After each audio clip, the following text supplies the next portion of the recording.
Today we want to learn first number lesson from section first. Name of our lesson is An Astrologer's Day. It is written by R.K. Narayan. Now let's look at the icebreakers. In the icebreaker there is the first activity. Complete the activity. What are your strengths? What is mean by that question? तुमच्या कोणत्या गोष्टी तुमच्या ताकद आहेत? Strengths. For example, painting and drawing, it is your strength. Why do you feel so? Can visualize, express. Dream career काय करता येत असेल मग तुम्हाला? तर कमर्शियल आर्टिस्ट बनता येईल किंवा कार्टूनिस्ट बनता येईल. समजा तुमची स्ट्रेंथ असेल सिंगिंग, तर तुम्हाला काय फील करावं लागेल? Why do you feel so? Have sense of rhythm, म्हणजे आपल्याला लय ताल यांचं माहिती असेल तर आपल्याला गाणं गाता येईल. काय करिअर करता येईल? सिंगर, म्युझिक डायरेक्टर बनता येईल तुम्हाला. समजा ॲनालिटिकल ब्रेन, म्हणजे आपण एखाद्या कुठल्याही गोष्टीचं तार्किक विचार करत असेल, त्याचं कारण मीमांसा करत असेल, ही तुमची स्ट्रेंथ असेल. तुम्ही काय फील करताय? तर interpret data, calculate fast, good in mathematics, म्हणजे ज्यांना गणित चांगलं जमतं त्याला ॲनालिटिकल ब्रेन म्हणतात.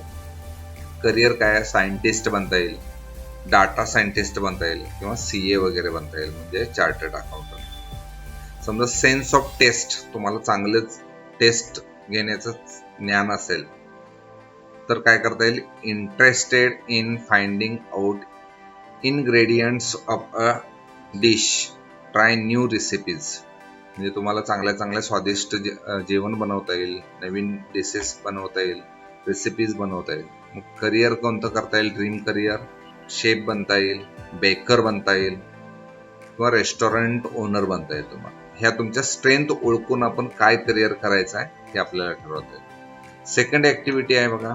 Let's look at the second activity.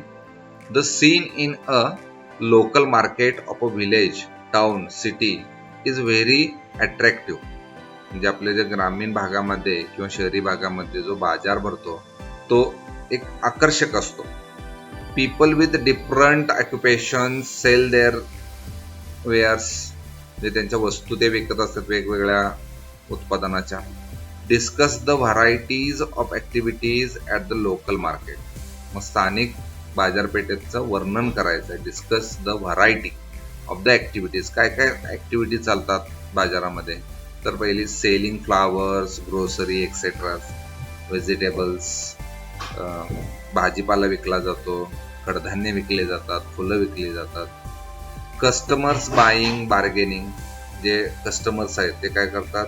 खरेदी करतात किंवा बार्गेनिंग करतात. बार्गेनिंग करणे म्हणजे घासाघीस करणे, म्हणजे आता उदाहरणार्थ 5 रुपयाला एक पेंडी म्हटलं तर 10 रुपयाला 3 पेंड्या द्या असं आपण म्हणतो, म्हणजे घासाघीस करणं. किंवा 15 रुपये पावशेर म्हटलं की 10 रुपये पावशेर द्या. It is called bargaining. Hawkers shouting to advertise their goods, काही व्यापारी असतात ते वस्तू विक्री करण्यासाठी ओरडत असत मोठमोठ्यानं. त्यानंतर food stalls with people having snacks, ice vendors. आणखीन काय दिसतं आपल्याला त्या ठिकाणी? खाद्यपदार्थांचे स्टॉल लागलेले दिसतात, आईस्क्रीम वेंडर्स दिसतात, गारेगार विकणारे दिसतात. किंवा ट्रक्स कॅरिंग मर्चंडाईज अँड अनलोडिंग, काही ट्रक्स वगैरे किंवा छोटा हत्ती वगैरे आपण म्हणतोय, छोटी छोटी वाहनं काय करत असतात? तर मर्चंडाईज, म्हणजे त्यांची वस्तू वगैरे आणतात, त्या ठिकाणी ते अनलोड करत असतात, उतरवत असतात, भरत असतात. हे सगळं दृश्य आपल्याला विकली मार्केटमध्ये आपल्याला दिसतो. Okay, now let's look at the third activity. In a village, town, city, it is quite a common sight to see an astrologer sitting by the road side with the professional equipment. आपण शहरी भागामध्ये किंवा ग्रामीण भागामध्ये एक दृश्य आपल्याला सामान्य असं दिसतं. ते म्हणजे काय? जो भविष्यवेता आहे किंवा भविष्य सांगणारा ज्योतिषी आहे तो रस्त्याच्या कडेला त्याची काही साधनं घेऊन तो बसलेला आहे, इक्विपमेंट. मग काय असेल? Discuss and list the recruitments for his trade, त्याची वस्तू आता काय असतील त्यांची यादी करा म्हणतात. ज्योतिष सांगणारा काय सांगतो? ज्योतिष सांगण्यासाठी त्याच्याकडे काय काय असतं? तर त्याच्याकडे असतो तो पॅरट, पोपट असतो. कार्ड्स, भविष्याचे ते तक्ते असतात. कार्ड्स असतात किंवा छोटी छोटी ते पोपट उचलून आणण्यासाठी लिफाफे असतात. अल्मांक किंवा पंचांग म्हणतो आपण, पंचांग बघून सांगत असतो. नोटबुक काही वही असतात त्याच्यामध्ये नोंदी केलेल्या असतात, ते आपल्याला त्यात दिसत असतं. किंवा कलर्ड पेन, रुलर, काही रंगीत पेन असतात वेगवेगळ्या रंगाचे, मग तो आपल्याला भविष्य दाखवत असतो किंवा पट्टी असते त्याची. फोटोग्राफ्स ऑफ गॉड्स, देवांचे फोटो वगैरे असतात. These all are equipments of a fortune teller किंवा astrologer. Okay, now let's turn to the fourth sub activity from icebreakers. There are certain unreasonable beliefs among the people living in our society. Certain common when events are linked with superstition. म्हणजे काय तर अनेक अशा काही अंधश्रद्धा आहेत की आपण पाळतो आपल्या समाजामध्ये, त्या अनावश्यक आहेत, त्याचं काही कारण सांगता येत नाही आपल्याला हे का आपण करतोय. मग आपल्याला काय काम सांगितलं, list such events, discuss the superstitions linked with them and the means of their eradication. म्हणजे अशा अपवाद किंवा अंधश्रद्धांचं काय करायचं आहे, आपल्याला यादी करायची आहे. त्या आपल्या दैनंदिन घटनांमध्ये कसं वापर करतो ते बघायचं आहे आणि ते इरॅडिक्ट करण्यासाठी म्हणजेच ते घालवण्यासाठी किंवा निर्मूलन करण्यासाठी आपल्याला काय केलं पाहिजे हे आपल्याला चर्चा करायचं आहे. आता पहिली सुपरस्टिशन आपण पाहतोय ती म्हणजे काय तर कॅट क्रॉसिंग युअर पाथ. एखाद्या वेळेला मांजर रस्ता कापून जातो किंवा आपल्या आडवं जातं, त्यावेळेला आपण काय म्हणतोय की अरे माझं आता काम होणार नाही वाटतं. पण त्याला माहित असते का तुम्ही कुठलं काम करायला चाललाय? नाही, तरी सुद्धा आपण अंधश्रद्धा पाळतो. ते मांजर त्याच्या वाटानं ते जात असणार आहे, तरी सुद्धा आपण काय म्हणतो, cat crossing your path means it is a unfortune. म्हणजे आपल्याला ते अपशकुन आहे असं वाटतं, इल आहे असं आपण समजतो, इल ओमेन म्हणतात त्याला. मग आपण त्याचं आता बघा, when a black cat crosses one way people get scared. काळं मांजर जर त्यातल्या त्यात गेलं तर माणसं घाबरून जातात. The pet lovers will be annoyed even with the thought of this. म्हणजे जे प्राणी जे पाळणारे, काही पाळीव प्राणी असणारे किंवा त्याच्यावर प्रेम करणारे काही लोक आहेत, त्यांना हे मात्र आवडत नाही. The general belief is that the witches uses to keep black cats as their companions. असं समजलं जातं की राक्षसीन किंवा चिटकीन काळं मांजर त्यांच्या सोबत ठेवतात, म्हणून ते काळं मांजर आपला रस्ता क्रॉस करून गेले की आपण अपशकुन समजतो. आता ते इरॅडिक्ट करायचं असेल तर काय केलं पाहिजे तर one needs to think rationally. एखाद्यानं कारण मीमांसापूर्ण विचार केला पाहिजे. There is no justified proof that only a black cat crossing one's way has affected one's life badly.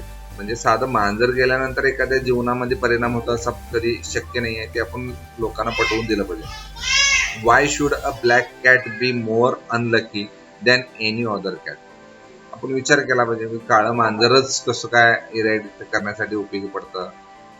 म्हणजे सुपरस्टिशन आपलं होतं इल ओमेन आहे असं समजतो, तर तसं काही नाही आहे. आणखीन काही अशा सुपरस्टिशन आपल्या समाजामध्ये प्रचलित आहेत, रूढ आहेत. म्हणजे lemon and 7 green chillies are hung. आपण काय करतोय, लिंबू त्यानंतर मिरची वगैरे आपण ते उतारा म्हणून बांधून ठेवतोय. Are hung in a shop, houses or bumper of cars. गाडीच्या समोर बांधतोय आपण किंवा घराला बांधतोय किंवा दुकानाच्या समोर बांधतोय. ही सुद्धा काय अंधश्रद्धा आहे. मग ती इरॅडिक्ट करायचं असेल तर this should not be taken as a superstition but useful for maintaining good health since both lemon and chilli are rich in different vitamin. आता मिरची आणि लिंबूमध्ये भरपूर विटॅमिन्स असतात, म्हणून ते वापरलं जायचं. म्हणजे पूर्वीच्या काळात काय करायचे, बैलगाडीला बांधायची. पूर्वी असं कार वगैरे नव्हत्या, तीच पद्धत आपण वाहनं घेतल्यानंतर, म्हणजे आता 2 व्हीलर असेल 4 व्हीलर असेल त्याला आपण लावतो. पण सुपरस्टिशन म्हणून त्याचा वापर. म्हणजे पूर्वी बैलगाडीला का बांधायचे, समजा प्रवास करताना काहीतरी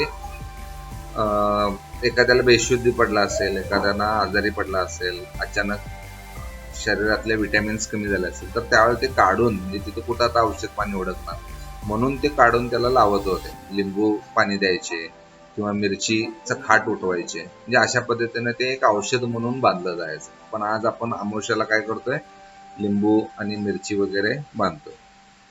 This has been probably propagated to encourage their use, presenting it in the guise of a superstition. The use become mandatory for many if it is emotionally stirred.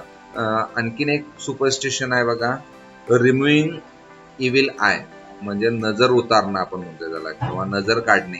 म्हणजे एखाद्याला नजर झाल्या म्हणून आपण तिचं नजर काढण्यासाठी काय करतात, धूप घालतात, काही जण लिंबू उतरून टाकतात, काही जण असं भाकरीचा तुकडा ओवाळून टाकतात.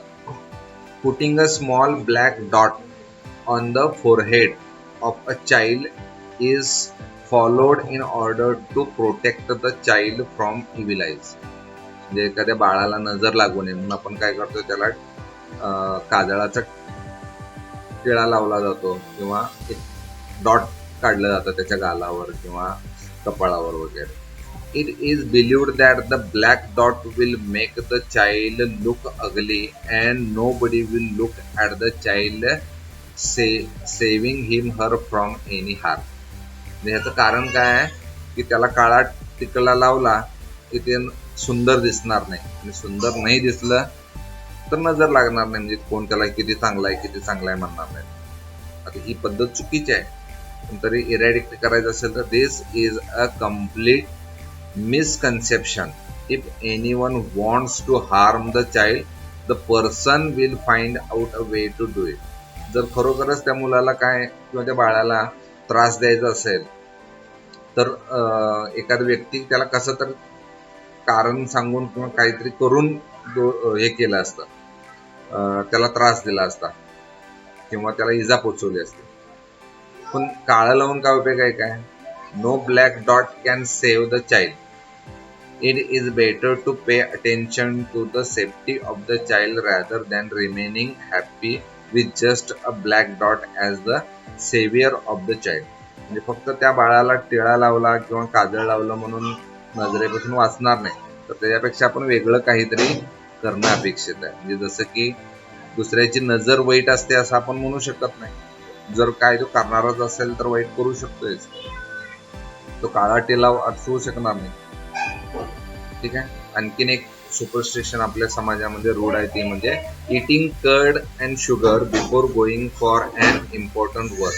चांगल्या कामानिमित्त बाहेर जाताना आपण दही किंवा दही साखर आपण काय करतोय, गोड खाऊन जातोय. ही एक सुपरस्टिशनच आहे.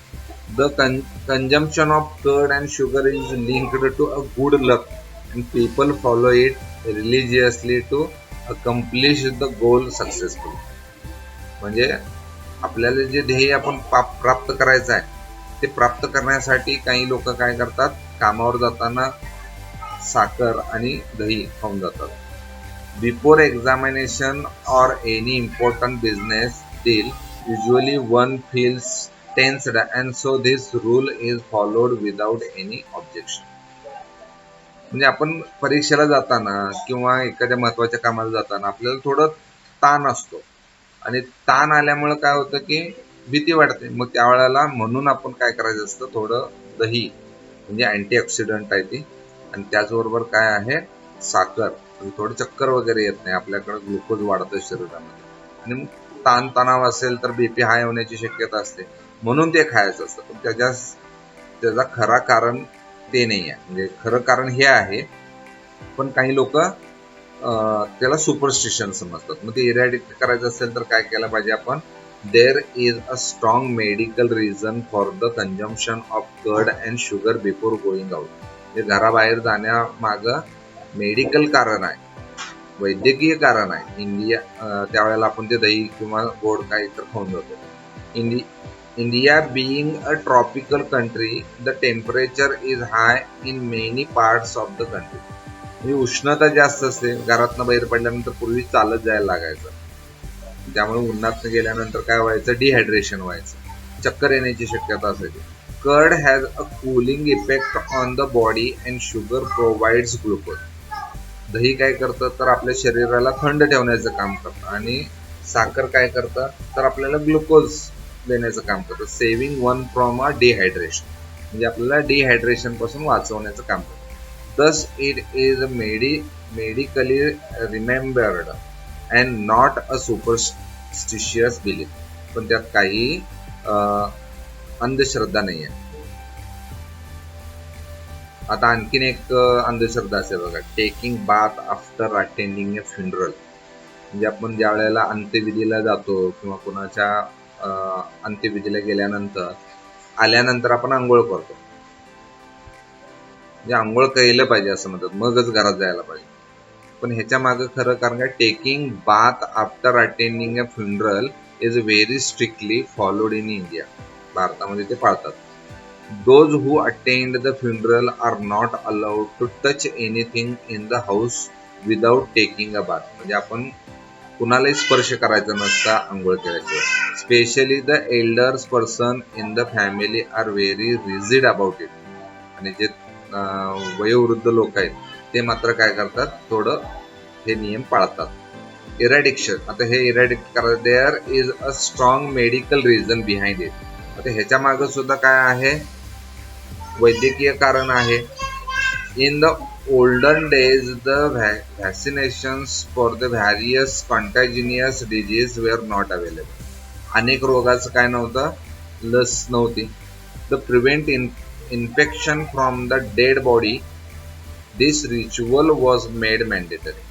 त्यावेळेला काय म्हणजे आता समजा एखाद्या माणसाला आजार झाला आणि तो आजाराने मेलेला आहे, तर त्या माणसाला झालेला आजार त्या माणसापासून इतरांना होऊ शकतो, त्या डेड बॉडी मधनं प्रसार होऊ शकतो, म्हणून ते आंघोळ केलं जायचं. This is being followed today also and is medically remembered as well. म्हणजे मेडिकली रिमेंबर्ड आहे, ते आपण केलं पाहिजे. Okay, these are some superstition. There are so many superstitions available or in our society. We need to think over it. Is it really good or is it bad in our society? Now let's look at about the writer. The real name of R.K. Narayan is Rashipuram Krishnaswamy Iyer Narayan Swamy. Was one of the best known novelists among India. Rashipuram Krishnaswamy Iyer Narayan Swamy was one of the best known novelists among Indian English writers. He is the author of 40 novels, 5 volumes of short stories, and a number of travelage, and has a collection of non-fiction to his credit. He also wrote his memoir, My Days, in 1975. Narayan created the imaginary town of Malgudi, where realistic characters in a typically Indian setting lived amid unpredictable events. His stories are grounded in compassionate humanism and celebrated the humor and energy of ordinary life.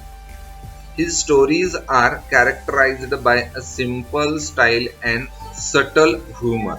Narayan was introduced to American readers in 1952 by the Michigan State University Press. These includes, म्हणजे त्या Michigan university प्रेसनं Narayan यांची ओळख करून दिली, R के नारायण यांची 1952 साली. कुणाला? Waste कंट्रीजला, अमेरिकेला वगैरे. दीज इन्क्लूड्स, त्याच्यामध्ये कोणकोणते नॉवेल्स होते तर Swami and friends, the bachelor of arts. Bachelor of arts 1937ला प्रकाशित झालं होतं. The dark room 1938, an astrologer's day and other stories. 1947 आणि 1947 ला झालं होतं. Mister Sampath 1949, the financial expert in 1954, waiting for the Mahatma 1955, the guide 1958 and many other books. हे असे प्रसिद्ध पुस्तकांचे ते लेखक होते. आता ह्या नॉवेलमध्ये काय आहे बघूया आपण. His novel the guide on him the साहित्य अकादमी अवॉर्ड इन 1961. 1961 साली गाईड ह्या कादंबरीसाठी त्यांना साहित्य अकादमीचा अवॉर्ड मिळाला होता. The most coveted literary honour in India. His writing is distinguished by humor and unoffending irony, a unique Indianness and a simplicity which is utterly charming and authentic. Narayan typically portrays the peculiarities of human relationship and the ironies of Indian daily life. His style is graceful, marked by genial humor, elegance and simplicity. म्हणजे त्यांचं जे कादंबरी आहे त्यांच्या त्या स्टाईलसाठी ओळखली जायची. भारतीय सामान्य जीवनांचं ते साध्या सोप्या शब्दामध्ये वर्णन करायचे, स्पष्ट शब्दामध्ये. आणि त्याच्यामध्ये हास्य तर होताच, विनोद तर होताच, ह्युमर, इलिजन्स अँड सिम्प्लिसिटी आणि साधेपणा होता लिखाणामध्ये. चला तर मग आता आपण लाईन बाय लाईन स्टोरीचा आस्वाद घेऊया. An astrologer's day. The first paragraph. Punctually at midday, he opened his bag and spread out his professional equipment. Punctually म्हणजे वेळेवर, नेहमी रोजच्या वेळेवर. मिड डे म्हणजे बरोबर 12 वाजता वगैरे असेल. मिड डे ही ओपन हिज बॅग, त्याची तो पिशवी उघडायचा, and spread out his professional equipment, आणि त्याचे जे लागणारे जे काही साधनं आहेत तो काय करायचा, उघडून एक एक बाहेर काढायचा. Which consisted of a dozen cowrie shells. म्हणजे त्याच्यामध्ये काय काय होतं तर 1 डझनभर काय असतील, कावरी शेल्स म्हणजे कवडी असतील, कवड्यांची माळ असेल. A square piece of cloth आणि चौकोनी असलेला एक कापडाचा तुकडा. विथ ऑब्स्क्युअर मिस्टिक चार्ट्स, आणि त्या कापडावर तो काय ठेवायचा, ऑब्स्क्युअर म्हणजे डिफिकल्ट टू अंडरस्टँड, आपल्याला न समजणारा असा एक चार्ट असायचा, म्हणजे भविष्य सांगण्यावर जो चार्ट असतो तो ऑन इट. अ नोटबुक, एक वही ठेवायचा. And a bundle of palmyra. Palmyra म्हणजे काय, पाल्मारा रायटिंग. तर पाल्मारा म्हणजे अ काइंड ऑफ पाम, म्हणजे एक हस्त असतो ना, हाताचा नकाशा असलेल्या काहीतरी वस्तू असायच्या palmyra. His forehead was resplendent with a sacred ash, आणि त्याचं जे कपाळ होतं ते असे अतिशय पवित्र अशा राखेनं काय झालेलं असायचं, रेस्पिडंट. रेस्पिडंट म्हणजे काय, तर रेस्पिडंट म्हणजे ब्राईट, असं एकदम उजळ मात्याचं दिसायचं, म्हणजे आपण जसं विभूती वगैरे लावतो ना तसं तो काहीतरी लावलेला. Ash and व्हर्मिलियन. व्हर्मिलियन म्हणजे एक शिंदूर लावलं, म्हणजे असं नाम ओढलेलं असायचं. And his eyes sparkled with a sharp abnormal gleam, आणि त्याचे जे डोळे होते त्या डोळ्यामध्ये असे एक चमक होती. Which was really an outcome of a continual searching look for customers. म्हणजे त्या ग्लीम तर होतच, चकाकी होती. का चकाकी होती, तर तो ग्राहक शोधायचा, म्हणजे कुणाला माझी गरज आहे, माझ्याकडे कोण बघालय हे तो पाहायचा. Which was really an outcome of a continual searching look for customers, but which is simple clients took to be a prophetic light and felt comforted. आणि त्याचे जे साधे भोळे जे क्लायंट्स आहेत, ग्राहक आहेत, ते त्याच्याकडे यायचे आणि काय करायचे, भविष्य ऐकून खुश होऊन जायचे, कम्फर्ट, आज त्याला समाधान वाटायचं. The power of his eyes was considerably enchanted by their position placed as they were between the painted forehead and the dark whiskers, which steamed down he cheeks, म्हणजे लोक त्याला भाळून जायचे, कारण की एखादा साधू म्हटल्यानंतर ज्योतिष सांगणारा कसा असतो, तर त्याचे डोळे जे आहेत ते कपाळावर पेंट केल्यासारखे होते, आणि त्याचबरोबर काय होतं, त्याच्या अशा काळी दाढी मिशी अशी वगैरे असल्यामुळे ते लोकांना भावून जायचं. Even a half wit's eyes would sparkle in such a setting. आणि हाफ विट म्हणजे विद्वान म्हणतोय, आणि हाफ म्हणजे अर्धवट किंवा थोडं कमी ज्ञान असलेला, पण त्याचे जे डोळे असे अर्ध उघडलेल्या अवस्थेत असायचे, म्हणजे दोन काय एखादा तो विद्वान आहे असं वाटायचं. Sparkle in such a setting. To crown the effect he wound a saffron coloured turban म्हणजे फेटा. त्यानं सॅफ्रन कलरचा म्हणजे केशरी रंगाचा काय केलेला आहे, फेटा बांधलेला होता ह्याच्यामध्ये. वुंड म्हणजे गुंडाळणे. अराउंड हिज हेड दिस कलर स्कीम नेवर फेल्ड. आणि त्याची जी कलर स्कीम होती म्हणजे मॅचिंग, ते कधीही फेल व्हायचं नाही, म्हणजे ते सगळं अट्रॅक्टिव्ह दिसायचं. People were attracted to him as bees are attracted to cosmos or dahlia स्टाल्क्स. म्हणजे ढालिया नावाचं फुल असतं किंवा कॉस्मॉस नावाचं फुल आहे, त्या फुलाकडे जसे कधी मधमाशी आकर्षित व्हावी तसे त्याचे कस्टमर त्याच्याकडे अट्रॅक्ट व्हायचे, त्याच्याकडे यायचे. He sat under the boughs of a spreading tamarind tree. Tamarind tree म्हणजे चिंचच्या झाडाखाली ज्या फांद्या अशा म्हणजे वाढलेल्या आहेत त्या सावलीमध्ये तो बसायचा. Which flanked a path running through the town hall park. आणि तो रस्ता कुठं जात होता, तर टाउन हॉलकडे, त्या शहरातलं महत्वाचं जे ठिकाण आहे टाउन हॉल, त्या ठिकाणी तो जातो. It was a remarkable place in many veg. आणि ते जे ठिकाण होतं ते रिमार्केबल होतं, लक्षात राहण्यासारखं होतं. त्याचं कारण होतं अ सर्जिंग क्राऊड, कारण की त्या ठिकाणी गर्दीची अक्षरशः लाट यायची, लोकांची येरजारे त्या ठिकाणी जास्त असायच्या, म्हणजे लोक ये जा करत होते जास्त. A surging crowd was always moving up and down this narrow road from morning till night. म्हणजे सकाळपासून संध्याकाळपर्यंत त्या रोडवरनं गर्दींची ये जा व्हायची. A variety of trades and occupations was presented all along its way. वेगवेगळ्या प्रकारचं वस्तू सुद्धा त्या ठिकाणी काय केल्या जायच्या, विकल्या जायच्या. Trades and occupations was represent all along its way. म्हणजे वेगवेगळे व्यवसाय करणारे लोक सुद्धा त्या मार्गावर असतात, जसे की मेडिसिन सेलर, म्हणजे आपण त्याला औषध दुकान म्हणतो. Sellers of stolen hardware and junk, म्हणजे हार्डवेअर म्हणजे काय, काहीतरी चोरून आणलेले काही वस्तू असतील किंवा धापलेल्या असतील काही वस्तू, त्या वस्तू तिथं विकणार, म्हणजे जुना बाजार असेल. जंक म्हणजे रद्दी वगैरे असेल ते विकणारे असतील. Magazines and above all, magazines म्हणजे काय, रद्दी असेल, मॅगझिन असेल, ते सगळं आणून विकणारे असतील.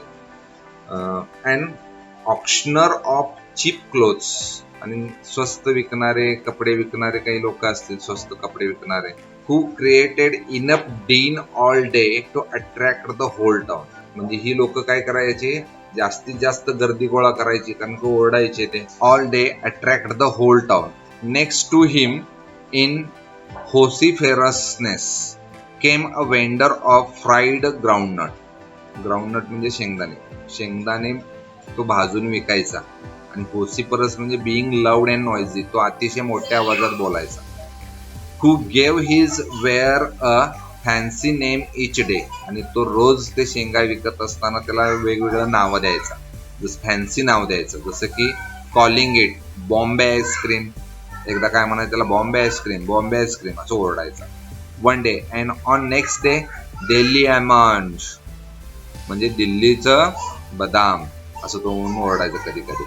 अँड ऑन द थर्ड, आणि तिसऱ्या दिवशी तो काय ओरडायचा, राजाज डेलिकसी, म्हणजे राजाचं कौशल्य म्हणून असं तो म्हणायचा. And so on and so fourth, असंच रोज काही ना काही नावं त्या शेंगदाण्याला द्यायचा आणि तो आपलं वस्तू विकायचा. and people flocked to him. लोक गर्दी करायची त्याच्याकडं. A considerable portion of this crowd, आणि त्याच्याकडे मग भरपूर गर्दी असायची.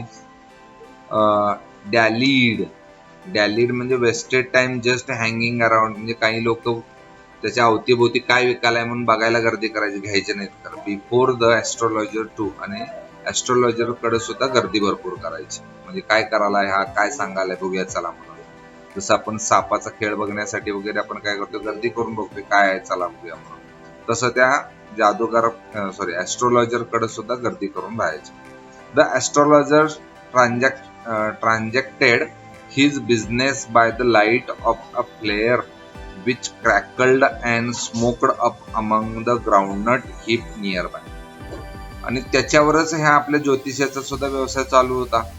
म्हणजे ते जे फुलपाटे आहेत, शेंगदाण्याचे फुलपाटे, तो काय करायचा, त्याच्यापासून आग पेटवायचा आणि त्या धूर वगैरे घालायचा. त्याचे शब्द वापरले आहे बघा. ट्रान्झॅक्टेड म्हणजे भडकवणे.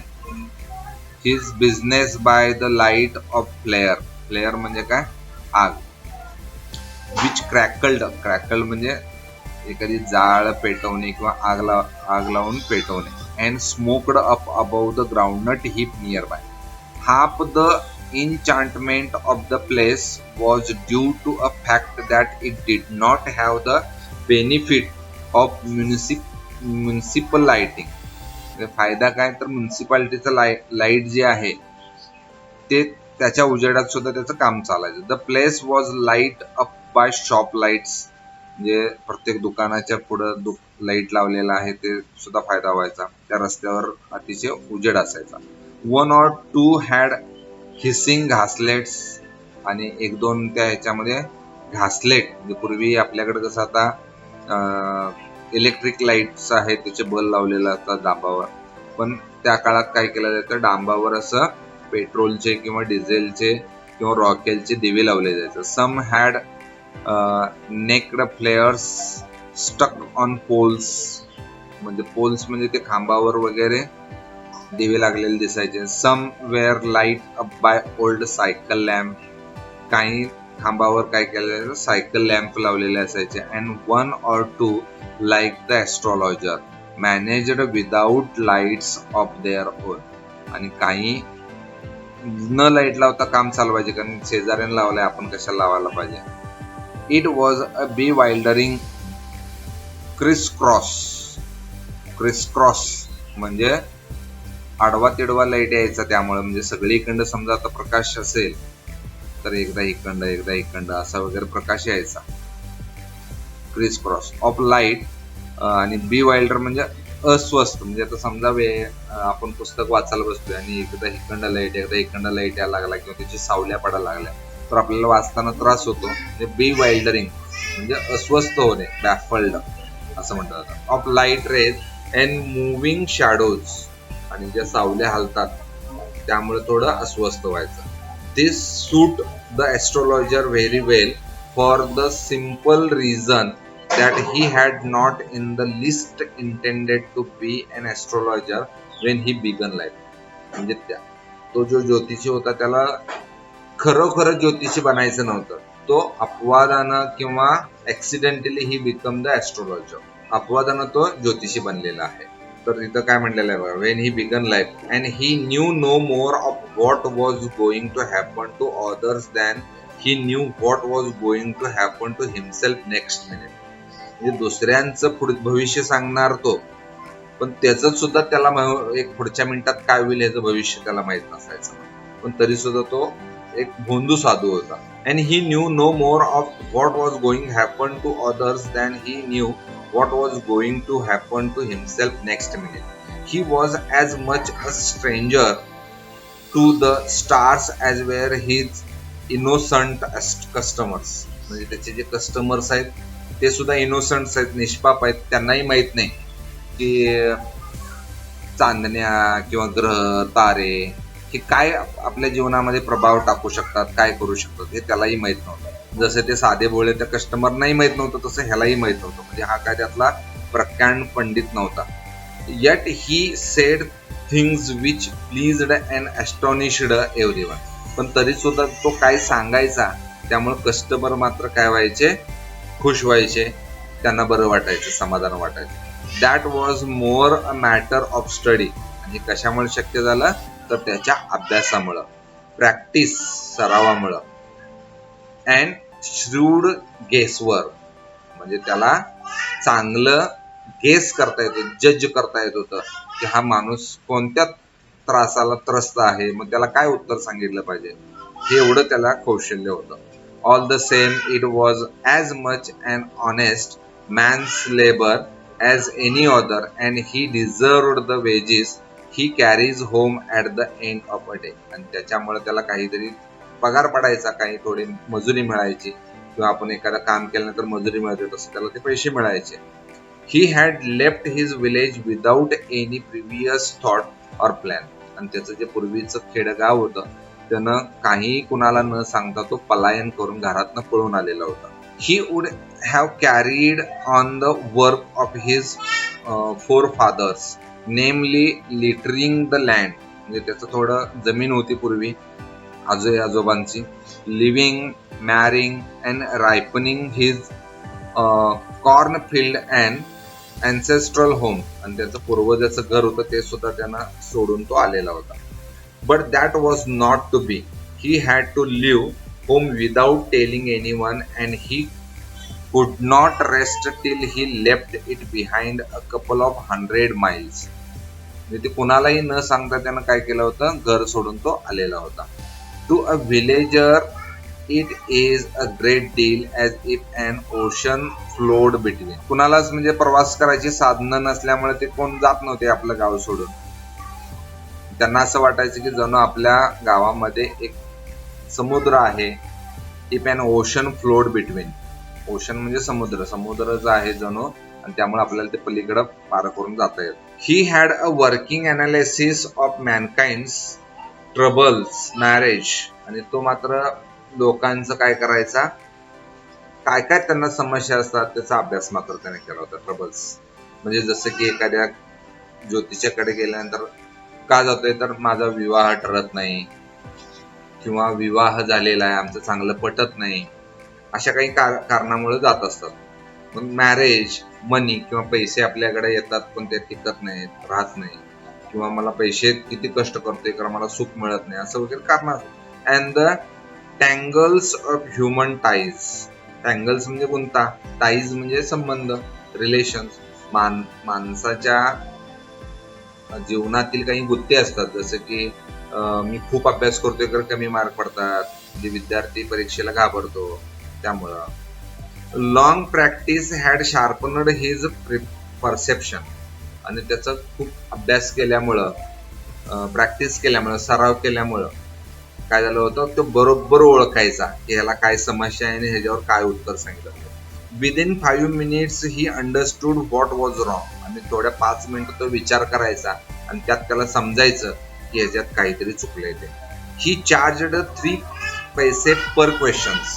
म्हणजे प्रत्येक प्रश्नाला तो एक प्रश्न विचारलं त्याला तर त्याला 1 पैसे तो काय करायचा, चार्ज घ्यायचा. 3 पैसे तो काय करायचा, त्याची फी घ्यायचा. म्हणजे त्याची आपण जसं एखाद्या वकिलाकडे गेल्यानंतर त्याच्या अडवाईची आपण सल्ला घेतल्यामुळे पैसे देतो, फी देतो, तसं तो एक प्रश्न विचारायचा, त्याचं उत्तर त्यानं जर सांगितलं किंवा त्याच्यावर उपाय सांगितला तर तो 3 पैसे घ्यायचा.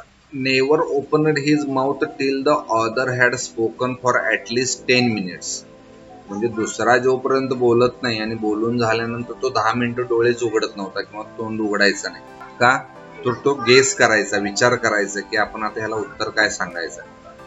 10 minutes till the author had spoken for at least 10 minutes, which provided him enough stuff for a dozen answers and advices. म्हणजे त्या 10 मिनिटांमध्ये त्याच्या डोक्यामध्ये त्याला काय सल्ला द्यायचा आहे, काय उत्तर द्यायचं आहे, हे ते आठवायचा. When he told the person before him gazing at his palm. आणि जेव्हा तो उत्तर सांगायचा त्यावेळेला तो काय करायचा, त्याच्या तळ हाताकडे बघायचा. म्हणजे ज्योतिषी काय करतो, त्याच्या तळ हाताच्या रेषा वगैरे बघा, असं असं झाले, असं असं करायला पाहिजे, असं सांगतो. काय म्हणायचं, in many ways you are not getting the fullest result for your reports. आणि तो काय म्हणायचा मग पहिला तोंड उघडताना, तू जेवढं कष्ट करतोस तेवढं तुला त्याची मोल मिळत नाही असं म्हणाय. In many ways you are not getting the fullest result for your effort. प्रयत्न करून सुद्धा त्याला यश मिळत नाही असं पहिला म्हणायचं. 9 out of 10 were disposed to agree with him. आणि 10 पैकी 9 जण मग त्याला सहमत व्हायचे, होय होय असंच होते माझ्या जीवनात असं म्हणायचे. और ही क्वेश्चनड, किंवा तो प्रश्नच विचारायचा, is there any woman in your family, maybe even a distance relative, who is not well disposed toward you. आणि तो पहिलाच डायरेक्टच म्हणायचा, हात बघायचा आणि म्हणायचा, हा तुमच्या घरात कोणतरी एक बाई आहे, स्त्री आहे, किंवा तुमच्या नात्यात एक कोणतरी स्त्री आहे की जी तुमच्या कुटुंबामध्ये काय करत आहे, भांडणं लावत आहे असं म्हणायचं, होय का नाही असं विचारायचं. और he gave an analysis of character, किंवा तो त्या पात्रांची काय करायचा, अनालिसिस करायचा घरातल्या. Most of your troubles are due to your nature. आणि तो म्हणायचा, जास्तीत जास्त तुझं हे संकट कशामुळे आलंय, तुझ्या स्वभावामुळे आलंय असं तो म्हणायचा. How can you be otherwise with Saturn where he is. आणि तो म्हणायचा, हे कशामुळे आलंय, तर तुझ्या ह्या घरामध्ये शनी आहे असं सांगायचं, Saturn. Otherwise with Saturn where he is. आणि तो सॅटर्न आहे आणि मग तुला कसं काय मिळेल यश. You have an impetuous nature and a rough exterior. तो म्हणायचा काय, इंटेरियर म्हणजे अंतर्भाव आणि एक्सटेरियर म्हणजे बाह्यभाव. आणि इम्पेट्युअस, इम्पेट्युअस म्हणजे काय, आवडणे. तर you have an impetuous nature म्हणजे तुझं नेचर थोडं वेगळं आहे. अँड रफ इन एक्सटेरियर म्हणजे तू बाहेरनं दिसायला रफ आहेस असं वगैरे म्हणायचं. This endeared him to their hearts immediately, for even the mildest of us loves to think that he has a forbidding exterior. त्याला मग पटायचं की होय होय असंच आहे, म्हणजे आत प्रेमळपणा आहे आणि बाहेर कठोरपणा आहे.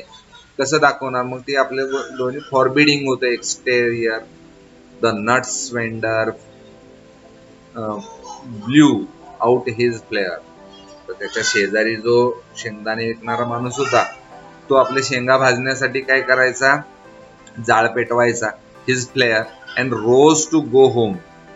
Blue out his flare and rose to go out. तो ज्या वेळेला जे जाळ पेटलेलं आहे ते विझवायचा, ब्ल्यू आउट म्हटलेला आहे.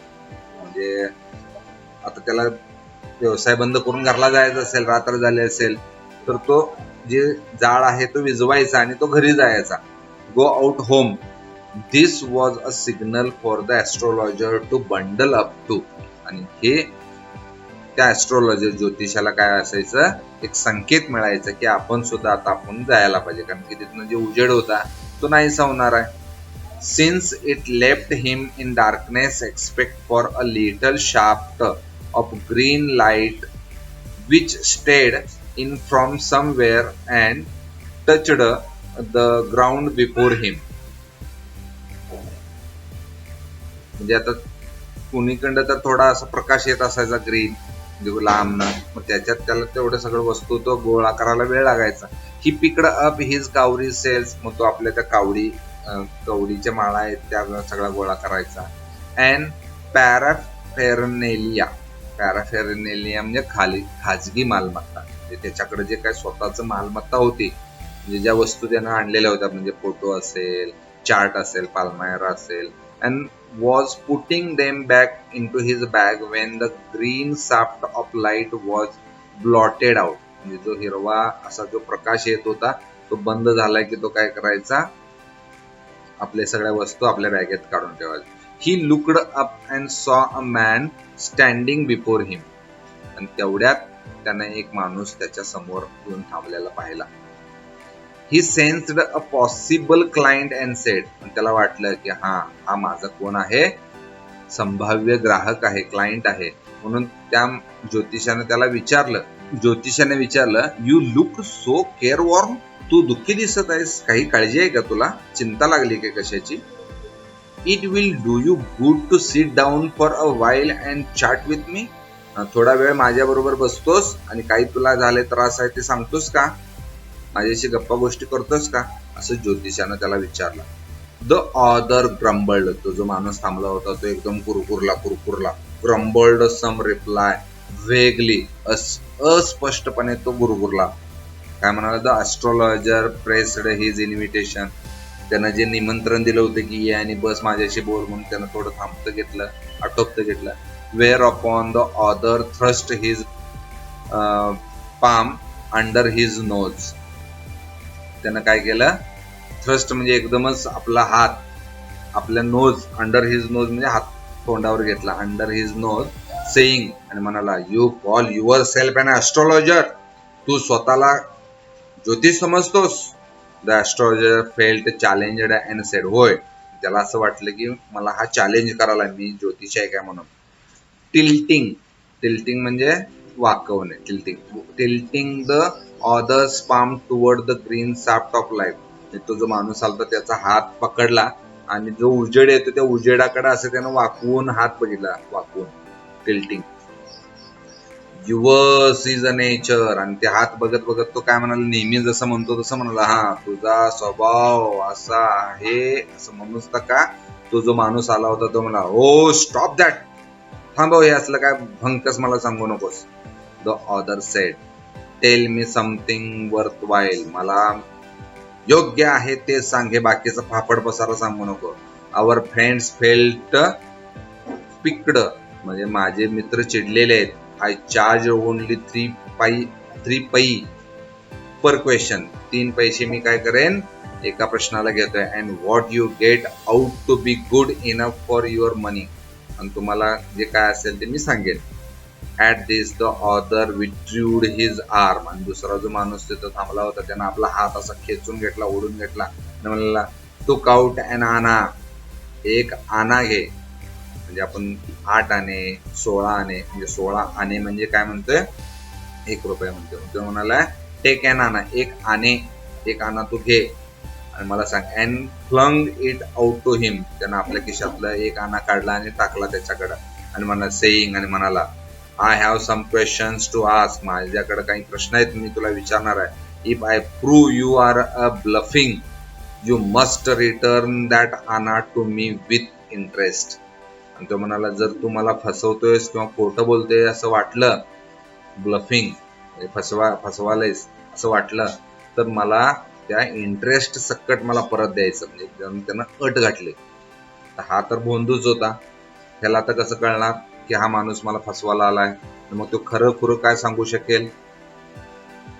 तर त्यानं म्हटलं, if you find my answer satisfactory will you give me 5 rupees.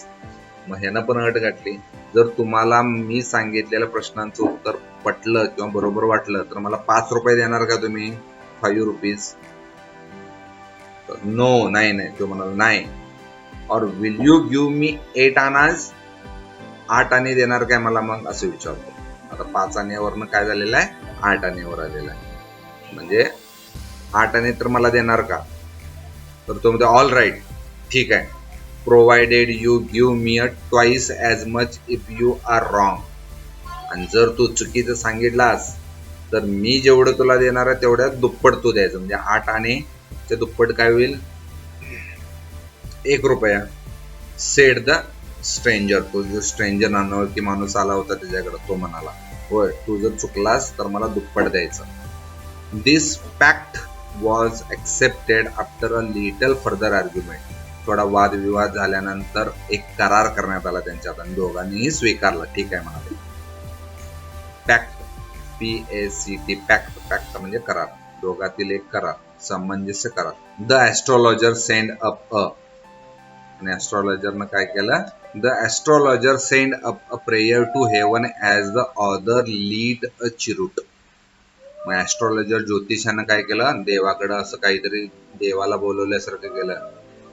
Prayer म्हणजे प्रार्थना केली, हेवन म्हणजे स्वर्ग, अँड ऑदर लाईट अ चिरूट म्हणजे शिगार, आणि दुसरा जो माणूस होता त्यानं शिगारेट पेटवली, आणि हा जो ज्योतिष आहे तो देवाकडे काहीतरी प्रार्थना करताय. The astrologer caught a glimpse of his face by the matching light. आणि जो दुसरा माणूस ज्या वेळेला सिगारेट पेटवत होता त्या काडीपिटीच्या लाईटनं त्या माणसाचा चेहरा, अंधार पडलेला होता ना, मग त्या अंधारातून तो चेहरा दिसला म्हणा. Glimpse of his face by the matching light, match light. काडीपिटीची जी काडी ओढल्यानंतर जो प्रकाश पडतो त्या प्रकाशात त्या माणसाच्या चेहऱ्याकडं लक्ष त्या ज्योतिषाचं गेलं. There was a pause as cars hooted on the road. जणू एखादा गाडीचा पॉज थांबल्यानंतर जसा आवाज होतोय ना, किंवा हुटेड म्हणजे काय, किंकाळी मारण्याचा आवाज, जसा एखादा भोंग्याचा आवाज असतो तसा, तो थांबल्यासारखा आवाज त्याच्या कानावर पडला.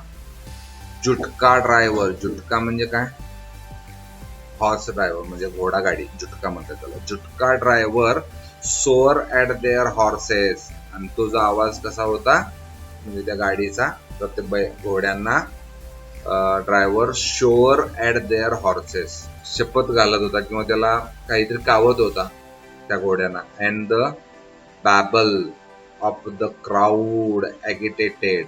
बॅबल म्हणजे बडबडणे, काहीतरी तो बडबडला. द क्राऊड म्हणजे त्या गर्दीला, ॲगिटेटेड म्हणजे चिडला. The semi darkness of the park, the other sat down. आणि तो जो माणूस होता मग तो खाली बसला.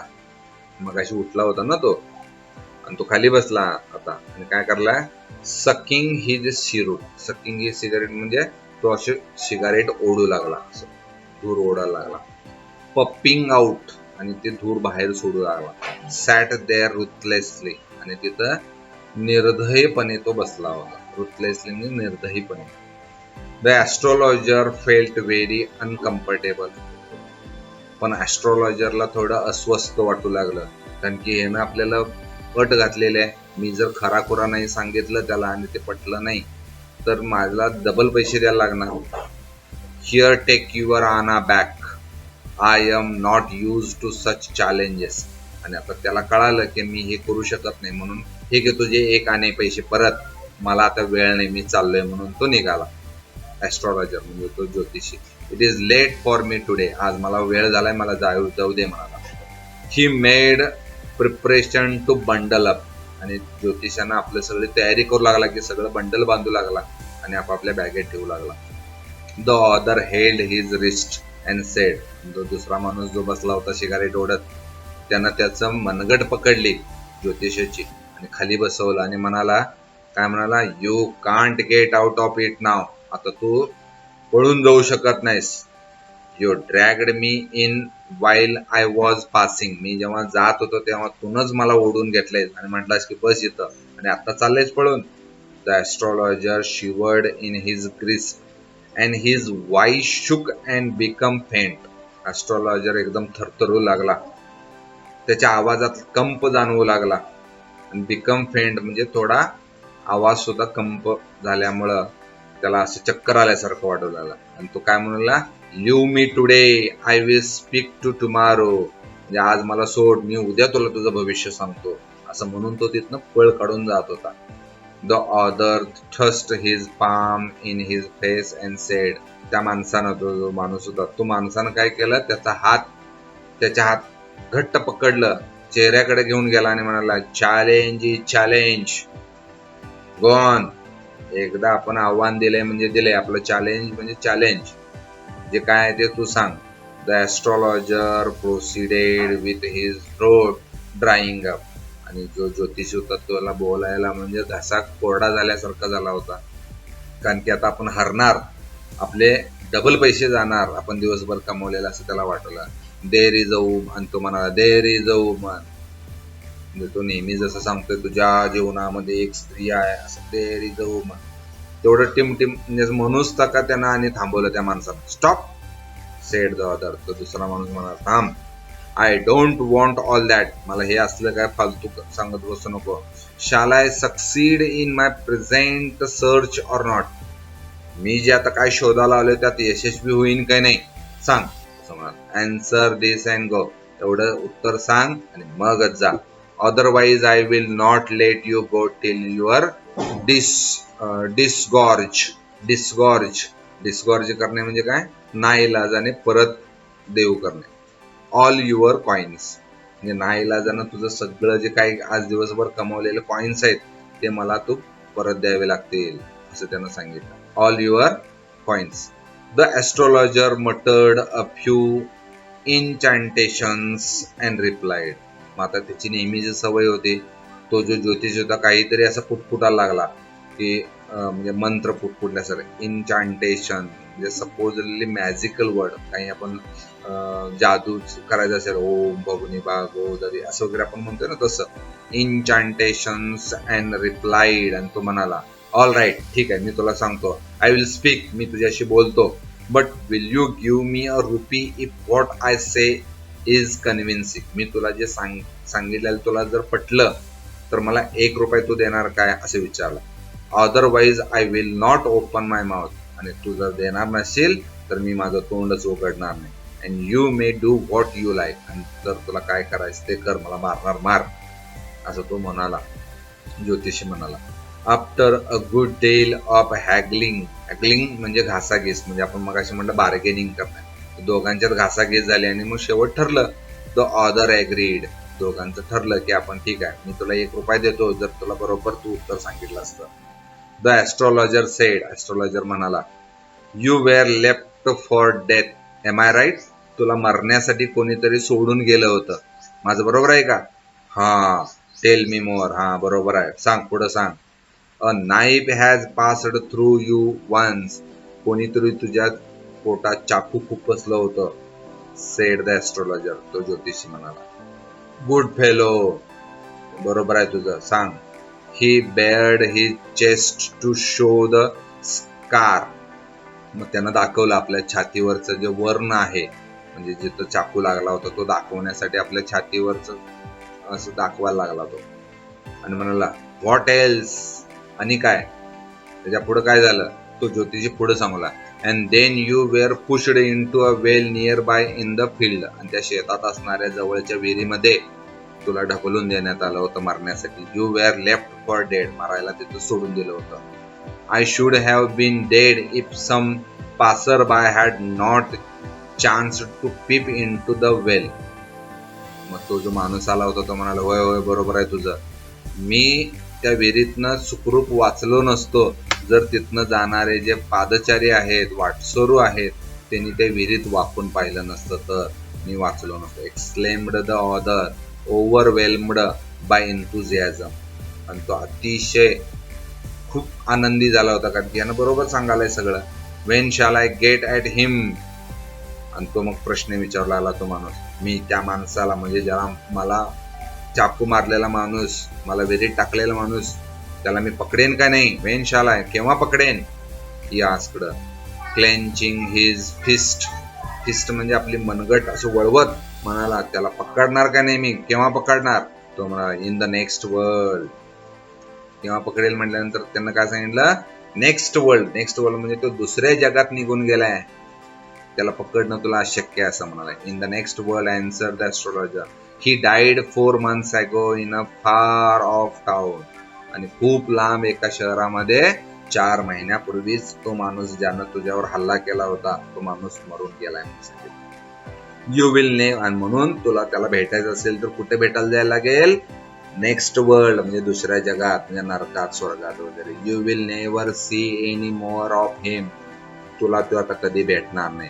The other groaned on hearing it. आणि हे ऐकल्यानंतर तो दुसरा माणूस कणू लागला, अरे रे रे रे, म्हणजे मी त्याला पकडून मारणार होतो आणि तो मेला, म्हणून तो कणू लागला. Groaned on hearing. The astrologer proceeded. आणि ॲस्ट्रॉलॉजर सांगू लागला, गुरु नायक. तो म्हणाला, तुझं नाव गुरु नायक आहे. बघा त्या ॲस्ट्रॉलॉजर बरोबर कसं काय ओळखत आहे. You know my name. तुला माझं नाव माहित आहे. The other sed taken a back. तो थोडं मागं वळत म्हणा, तुला माझं नाव माहित आहे, म्हणजे सगळंच खरं सांगायलाय. As I know all other things. मला तुझ्या बाकीच्या काही गोष्टी माहिती आहेत. Guru Nayak, listen carefully to what I have to say. मी काय सांगत आहे ते ऐक काळजीपूर्वक.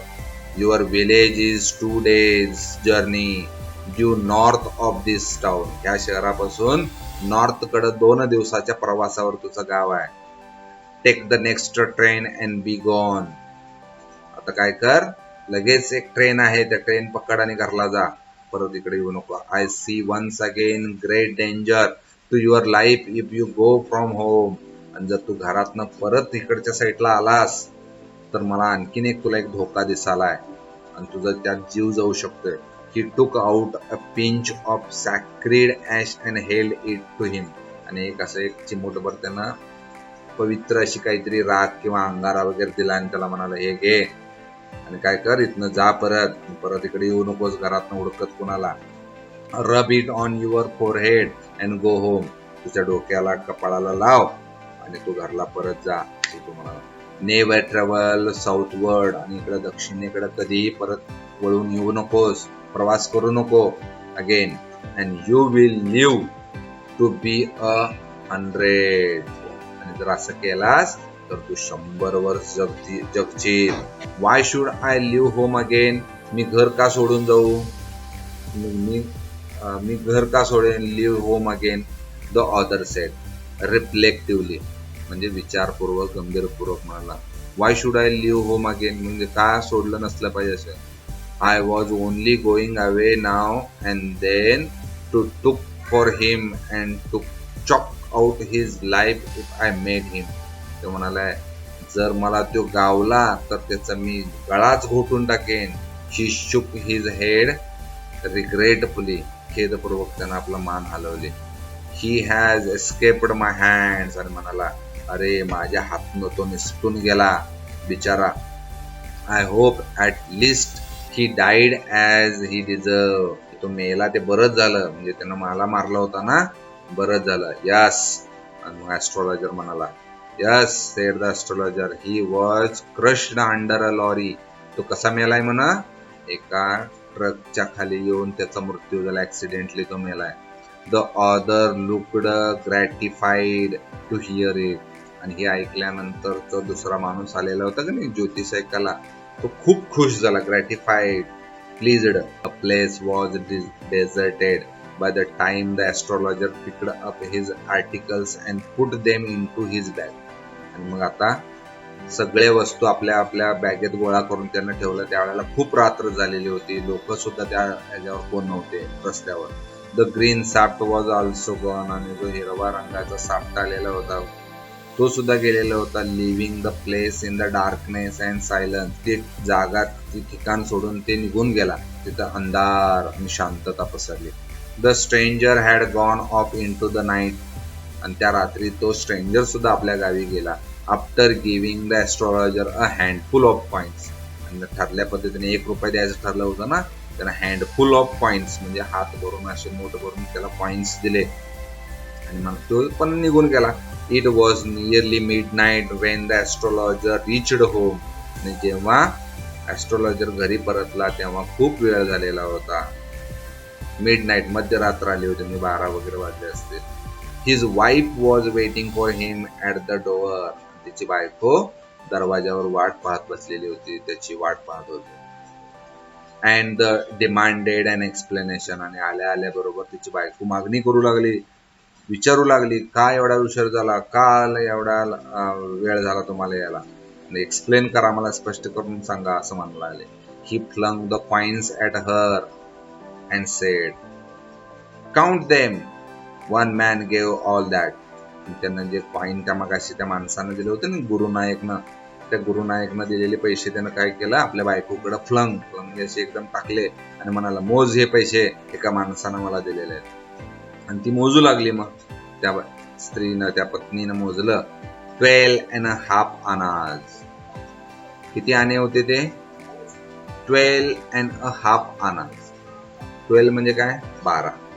12 आणि हाफ म्हणजे 12.5 आणे दिलेले होते. आपल्याला 16 आणे म्हणजे 1 रुपये ना. 12.5 annas. She said counting. She said counting. ती मोजत म्हणाली. She was overjoyed. तिलाही खूप आनंद झाला, कारण की नवऱ्याने इतके पैसे आणले म्हणून. I can buy some jaggery and coconut tomorrow. मी आता उद्याच काय करते, काही गूळ, खोबरं, खरेदी करते त्या पैशाचं. The child has been asking for sweets for so many days now. आणि मुलं आपली काय करत आहेत, अनेक दिवस झाले गोड काय खायला मागत आहेत. मग त्यांना गोड करून मोदक वगैरे करतो. I will prepare some nice stuff for her. आणि मी त्याच्यापासून काय करतो, स्टफ तयार करतो, चांगलं गोड पदार्थ तयार करतो असं म्हणा.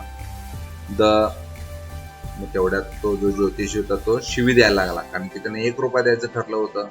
पण त्यानं दिलं काय, एवढं खरं खरं सांगितलं ना त्याच्या जीवनातलं सगळं, पण त्यानं काय दिलं नाही. त्यानं काय म्हटलं, द स्वाईन हॅज चीटेड मी.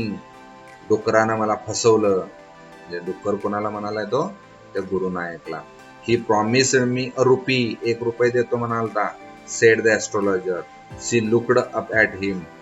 ती त्याच्याकडे बघू लागली, कारण की आपला नवरा शिवी द्यायला लागलाय. You look worried. What is wrong. मग ती बायको म्हणाली, काय झालं, तुम्ही काळजी करत आहात, चिंता करत आहात. पत्नीने विचारलं, तुम्ही चिंता करतात, काळजी करतात, काय झालं.